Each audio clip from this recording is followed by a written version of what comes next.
Alright, y'all. What's up, y'all? This is Box Source, man. I got my guy, man. Y'all know him. Galaxxy Warrior himself, man. Nick Campbell. Y'all see me blazing the Galaxy box. Hey. Y'all get the gear, man. He got gear for sale, man. Galaxy box, man. He got the school caps. He got the shirts, man. He got a couple shirts, too, man. Sweatshirts, man. I got t-shirts. I'm doing everything, man. I'm doing it actually to keep like speed bags, double end bags, mats, just doing stuff to keep the gym up and running the right way. Looking to get a storage container because I'm in a small building. There's not a lot of storage, Jeff. Yeah. So what I want to do is I think I can go across the street and get a storage container U-Haul. But I kind of really want to buy my own pod, Yeah. You know, keep your own pod and all that type of stuff, so you just go right there and get it whenever you need it. But the cool thing about U-Haul is I can walk across the street and only get an outside unit. Mm-hmm. Yeah. So yeah, man, you got that gym going on here in Jacksonville and all that type of stuff, man. I seen the man, it looks all good and everything, man. You got everything you need in that gym, man. I see, man, you got like, what is that, like a little sauna gym? I got a sauna. Yeah. I was like, my daughter was sitting in the sauna. Yeah. So I sat in for 40 minutes today. I love the fact that that was donated by one of my guys, man. Coach and I have nowhere to put it. So he put it up. I said we put it in, and it's been with us since the first gym. Man. Yeah, you had the joint where you showed the location. The first gym pretty much was like down the street, whatnot. It was there from where you got your current joint now, man. So you got all the folks that's going in there and getting the work in, man. So how's it been working with them fighters and all that? You know what? We had a big shakeup this year, and my heart was broken at first. It wasn't so much the fighters that left. It was the fact that the one that started all the trouble made it be something more than what it was. And my heart was broken because I had done so much for that particular guy. Mm-hmm. And the other ones that hurts. But what really did make me feel good about it was how my community, put their arms around me. Mm-hmm. When I say community, I mean the people that know me, know that I'm not gonna lie to you. I'm not the kind of trainer that you're gonna have that's gonna make you feel good. I'm not a feel good trainer. Yeah. I'm an old fashioned tell you when you mess up trainer. Yeah. I don't do positive reinforcement. Right. Yeah, no cheerleading, no rah-rah type shit. No, we don't do that. Nah. I never had that. I mean, I laugh about it because John David Jackson was the most laid-back coach I had. Mm-hmm. Buddy McGirt was the funniest. Oh, yeah, he shit. Buddy was the funniest. But I've had all my coaches was coming up. My coaches, I had Frankie Menace. I called him the mean old Aztec. Nothing made him smile, bro. I knocked the dude out in the second round in my fifth fight. I never forget him looking me in the face and you could have got him in one. I'm like, it's my first time on TV. He said, fuck that. Fuck it. You don't have time for them. Show people what you got. Yeah. You want to be a mystery. I'm like, damn, Frank. Yeah, man. It's like, man. I'm like, hey, I did my thing, man. I mean, I got him out of there. You look good, but I don't want them to know you look good. I mean, trying to keep you a secret or something. Yeah, you want to keep it. You want to pow, get it over. Yeah. And then I had Doc Williams, who fought Archie Moore 3 times. He fought Jimmy Bivens. He beat Charlie Burley. My trainer beat Charlie Burley. And Doc like, come here, dummy, stand here, stupid. That was the way he would call you. Call me. Come here, dummy, stand here, stupid. And he told me one day, I don't give a damn how many of you knock out. You won't get no you record for them. Drag them and get your use out of them. And he just was that guy. So none of my trainers were happy-go-lucky, pat you on the ass kind of guys. And I don't believe that fight. Young men don't understand masculine direction. Yeah. And they want us to talk to them like their mama would. To be like almost like a caretaker. You feel me? Yeah, I'm not here for like we ain't here to comfort y'all. No. You gonna have to learn this shit the hard way. Right. And I tell guys like I had a guy tell me one day say, man, that was your son, would you have handled him like that? I handled him worse.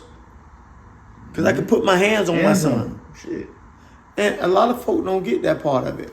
Man, my daughters are tough as nails. My girls are tough as nails. And I handled them tough because they didn't have a brother, did they? You know, their god brother will come over and dust you off about him, but what if he wasn't here? There's a rule in my house: if one fight, we all fight. If you come back, if your sister's fault and you didn't get in it, you did not. Because that's how it used to be. Like you be like, hey, those the Jacksons over there. Like you ain't supposed to mess with one of the Jacksons. If you mess with one of them, you mess with all of them. I tell a story that's actually true about I got a cousin named Boy, and kind of fitting because he was always real like this. He had been molested as a child by his mama's boyfriend, and that's just the way he went. He went that direction. And I had another cousin. Boy and me was roughly the same age. I think I was a month or two older, so we was the same age, 6, 7 years old at the time. And my cousin Freddie, he was retarded, but he was smart, and he could read. He could everything. He just, and people would call him names, call him retarded Freddie. We call him retarded Freddie, but you don't call him retarded Freddie. So he was allowed to cuss. Can I cuss? Hell yeah. I was allowed to cuss. He was allowed to cuss. We weren't.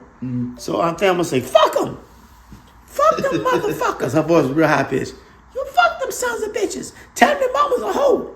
She sell pussy on Ashley Street. And Ashley Street was the whole stroll.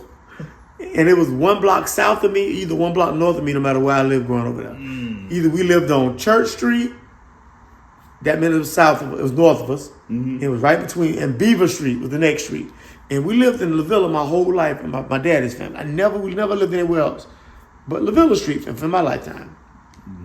We either lived up off the corner of Lee, off the corner of Madison, off the corner of Broad and Jefferson, but always in those streets, Beaver and Lee, Beaver and Church. We say Church, and we lived in those. That's where we lived. And so kids was kind of rough around there, man. It was rough area. And so these kids would call him names. And so this particular day, Freddie was going to the store called Super Rep on the corner of Madison. No, it was on the corner of Lee. On the corner of Lee and Monroe, right downtown. There's an exit to get off on Monroe. Yeah. And so he was going there. He had the boy said, "You want to go to the store with me?" The boy said, "Yeah, I go." And so my family was cold, man. And my family was just cold. They say anything. One of my cousins, one of my older cousins, look at their ass. One of them switching, and one of them. He said one of them switching and twisting, and one of them dragging his foot. It's just and it wasn't nothing meant by it, but oh, that was me. Fuck you. And, it was tough. You had to have a tough demeanor. Yeah. And so they get up to the corner, make a left, and go up one block to Duval, and make a right on Duval, and they go up Duval, and evidently by the time they got to Madison Street, it was a bunch of kids running on the corner of Madison and Duval, and it's a church right down the corner, and the kids started bothering Freddie. And Freddie kept walking, went on to Super Rec. That was 2 blocks down. And on the way back, the kid was like, "Oh, retarded ass!" And Freddie told Boy, "Get from me, cause I'm gonna cut these motherfuckers out, and they probably gonna throw something. I want you to take off running when I tell you." Freddie being the big cousin, he 3 years older. You know what I'm saying? And Freddie said, "Fuck you, your mama a hoe, bitch." He just cussed my ass. He said, "Put your ass in squeak." Freddie was tall, so they didn't want to jump on him. Yeah. About one, they started throwing rocks at him. And they said throwing the rocks like pistol blasts. And so Boy come running home. Come around the corner. He breaks in the corner. We all on the front stoop playing. He said, "They chasing us." I said, "Who chasing y'all?" He said, "Them kids around the corner. They chasing us." And he just all. Yeah. So Daddy said, go out there and see where they at, boy. Go down there and see where your cousins at. And I go around down to the corner. I come to the corner. Freddie coming around the corner. Bitch! He is still cussing ass. You bitch! Your mama's a hoe! Just put your ass in the street. Just let them have it back now. Yeah. And a rock goes sailing across the street. And another rock goes sailing across the street as he turns the corner. These like smooth pellets. Yeah, they throwing them up like buckshots. And so he come around the guy and said, what's wrong with Freddie? He said, your motherfucker hit me with rocks. And I said, they hit you with rocks? He said, yeah. And so I looked at him, I said, turned around, he had a big knot right here, had a knot right here. They were beaning his ass out there. You said them Jacksons. Well, I'm a Campbell. Mm-hmm. But my root of my daddy family is the Harrisons. Mm-hmm. And when I tell you it's a whole bunch of us, bro, the Harrison family is huge. When you talk about the sheer number, all of us are first cousins once removed. Mm-hmm. So our parents were first cousins. And we're their children, so we're the first cousins once removed. Mm-hmm. So we all first cousins once removed. Mm-hmm. So all our parents had the same, their mothers and fathers are brothers and sisters. Yeah. So it's Harrison.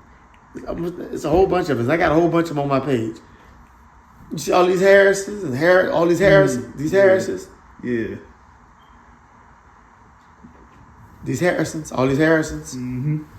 You ready, baby? All right. All these Harrisons, they're my cousins. A whole bunch of them. It was about 40 of us. And there you go, baby. There's about 40 of us out there. What time gotta be 3 o'clock? And so what happened was, simply put, we went back around that corner. Mm-hmm. About 30 deep. And we beat their ass around there. But the craziest thing I ever saw was my cousin fight for the first time. He put them fingers. He was wearing their ass out them fingers, boy. To this day we joke about it. But that was that family. And we all fought. If you fought one of us, you fought all of us. And I knew we was going back around there. Yeah. There was no question in my mind. We was going back around there. You hit him, you gonna have to hit us. Yeah. So that's the crazy part about it. But boxing has always been that way for us. We've had a penchant for relationships and boxing. Mm-hmm. So you're gonna bang in our family. So when I see all these kids running around that's so soft, I have a hard time dealing with it. My trainers was, man, I grew up with men. Mm-hmm. And so most of these fighters grew up with their mama raising them. Yeah. And so they don't know how.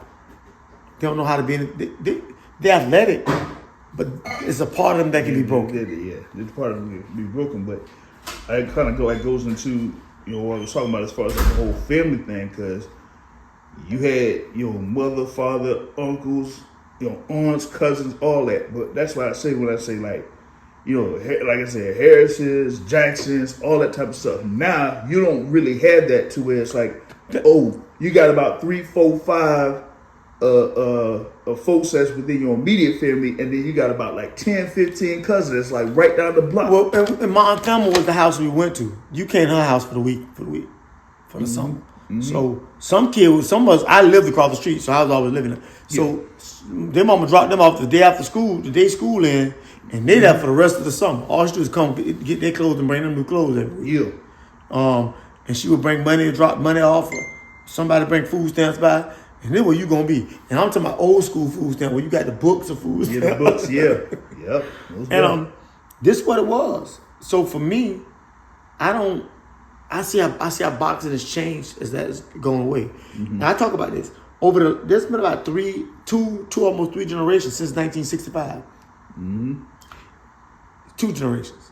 This 3, because we done went through the Gen X, Millennial, and Gen Z now. Gen Z. Yep. Then you got the new gen coming out. Mm-hmm. They wasn't raised with their daddies. They was raised by single mothers. And I tell people on a regular basis, because I understand they were raised by single mothers, they ain't like us. They ain't like us. So they don't see things the way we do. Nope, they don't. Yeah. But what I want to do, let's pick up on this later. Mm-hmm. But I want to say this before I hang up. All right. Before we hang up, stop this one. What has to be understood more than anything is